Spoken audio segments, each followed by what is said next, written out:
Bonsoir à toutes et à tous. Dans l'actualité de ce jeudi 7 août, à Orge, dans le sud de la Haute-Marne, la chapelle Notre-Dame des Ormeaux sort peu à peu de l'oubli.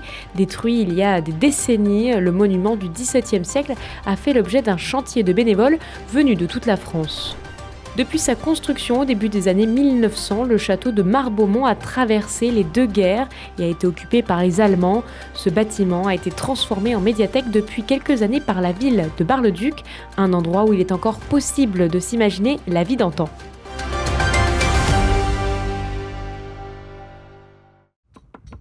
Ils veulent sauver la chapelle Notre-Dame d'Ormeaux. À Orge, une petite commune du sud au Marnais, la chapelle Sainte-Libère des Ormeaux est en pleine reconstruction.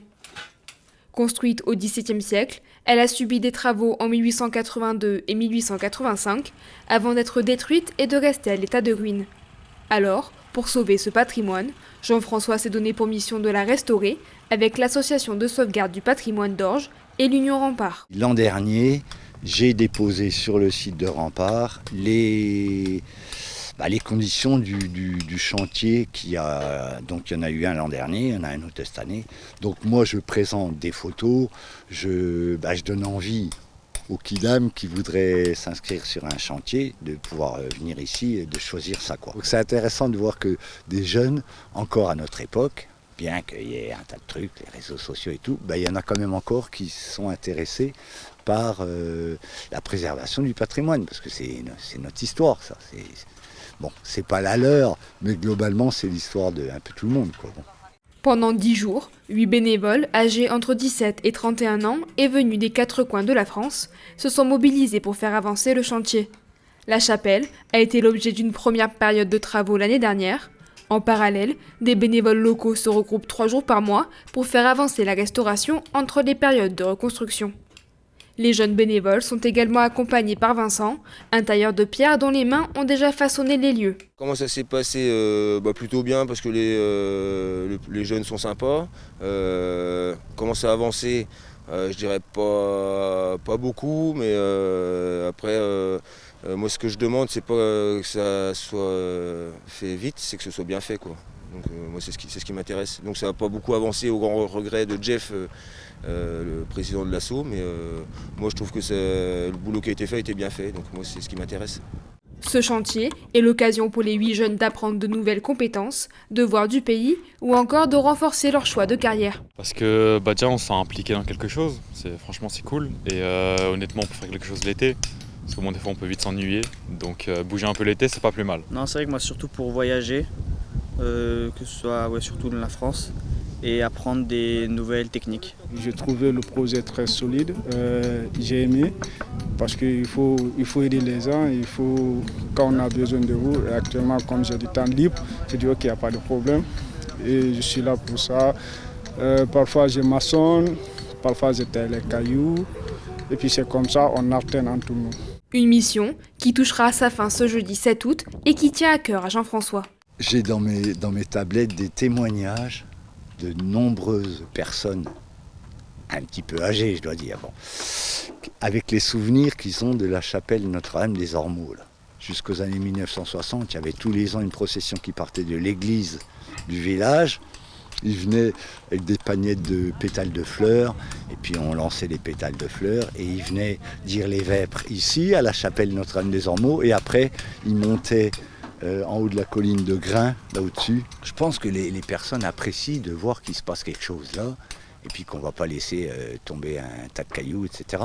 La chapelle des Ormeaux se reconstruit pierre par pierre. Les mains d'aujourd'hui prolongent l'histoire de cette chapelle d'un autre temps.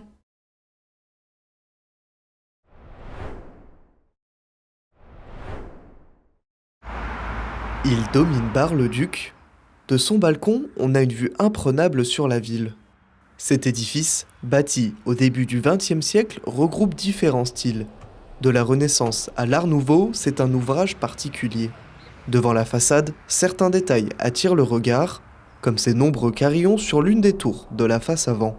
Ce qu'il a d'exceptionnel et qu'on ne voit pas du tout, c'est que c'est un précurseur des charpentes métalliques. C'est-à-dire que sous cette ardoise, là, il y a donc des charpentes métalliques. Et ce qui est visible de l'extérieur de ce côté-ci, c'est cette superbe verrière qui a été restauré il y a quelques années d'ailleurs. Un premier château avait été construit en 1866 sur le même emplacement, mais a été détruit pour donner cet édifice. Après l'occupation allemande, des écuries ont été brûlées, mais le château est resté intact. La mairie a récupéré ce bâtiment en 1946. Avant, Georges habitait à côté des lieux, il a pu l'admirer. Pour moi, c'est un immeuble assez exceptionnel.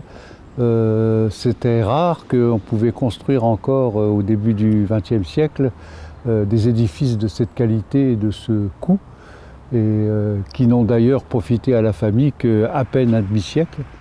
Dans le château, les styles architecturaux se mélangent, d'une pièce à l'autre, rien ne se ressemble. Dans le hall d'entrée, une coupole et un balcon dominent les visiteurs. Ici, chaque recoin a un intérêt particulier. À l'époque de la famille Varin-Bernier, c'était la grande salle à manger. Donc on imagine une grande table là, et selon le nombre d'invités, il y avait possibilité d'ouvrir ou fermer ces portes à galandage. On est vraiment dans le modèle de la maison bourgeoise du 19e, et c'était ainsi dans toutes les maisons bourgeoises. Le bâtiment construit début 20e, mais on a tous les codes du 19e. Cet édifice a été le premier à accueillir certains objets du quotidien, des éléments qui sont désormais courants de nos jours. Le chauffage central, il y avait aussi ascenseur. Quand le château a été construit, il y a eu une grue hydraulique, c'était la première fois qu'on l'utilisait. Il a été le premier à avoir le téléphone à Bar-le-Duc. Enfin, toute la modernité, il l'a souhaité, mais la plus discrète, parce que ce bâtiment est vraiment le plus classique possible. L'étage était réservé aux chambres, mais aussi à ce balcon. C'est que les jours de réception, la famille pouvait se mettre à la rambarde et regarder les invités arriver. Et une fois tous les invités arrivés, descendre l'escalier et faire son entrée. On est aussi dans une pièce de théâtre, on est dans une mise en scène. Depuis 1990, la médiathèque occupe les lieux et permet aux lecteurs, mais aussi aux visiteurs, de découvrir cet édifice vieux de 120 ans. C'est la fin de ce journal, on se quitte sur ces images de Saint-Dizier ensoleillé. Pendant les grandes vacances, touristes et locaux profitent des charmes de la sous-préfecture haut-marnaise. La place Aristide-Briand, le square Winston Churchill et les fameuses mi-cocottes attirent les promeneurs. L'actualité est à retrouver sur notre site internet puissancetélévision.fr et sur notre application mobile. Bonne soirée et à demain.